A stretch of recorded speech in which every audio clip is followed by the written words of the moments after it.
Good morning, Busy Bees. It's March 18th, 2026. Here's your morning news rundown in under 5 minutes.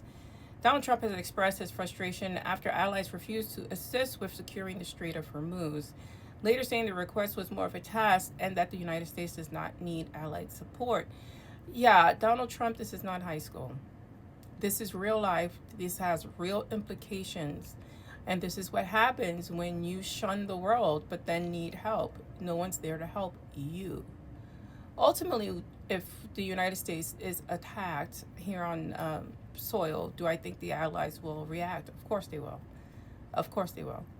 I don't think these leaders are as petty as Donald Trump is.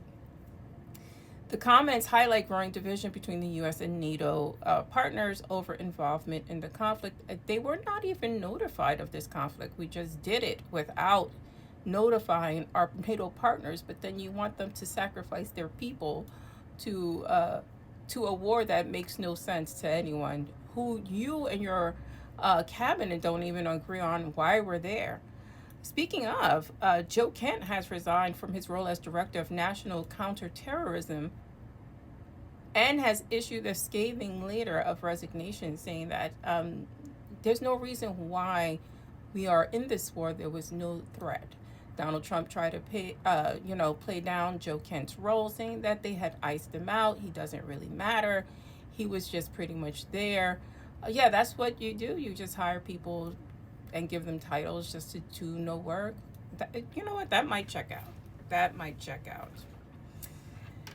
The State Department has issued urgent warnings to U.S. embassies worldwide, citing increased security risks tied to the war. So now we are bringing violence to all of our embassies, possibly, and to United States soil.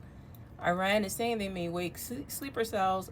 I don't know how true that is. I mean, I'm in New York, and we've had our fair share of terrorism here. We've had enough.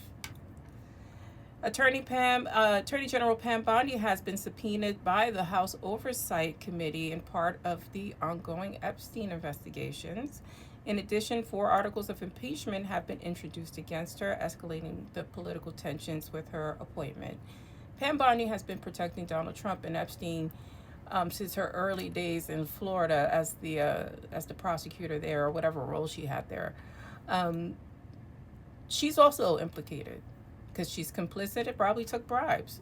Her hands are dirty, so she has to go down with the ship.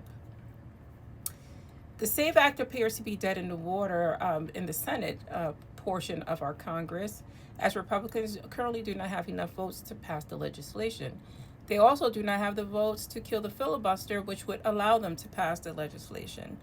And I think this is a sign or a signal about the changing tide. Sometimes it's slow. It's too slow for in my opinion right now, but hopefully this is a sign that the tides are changing. Lastly, I want to talk about a meteor hitting Ohio. Now, don't we have satellites to detect meteors? How does a meteor just strike Ohio with no warning? I don't know.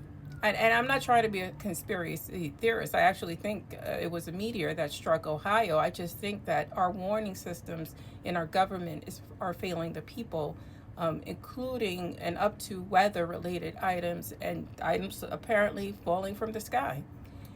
This is your morning news rundown. Please stay smart, stay safe, stay informed. Like, share, and follow if you can.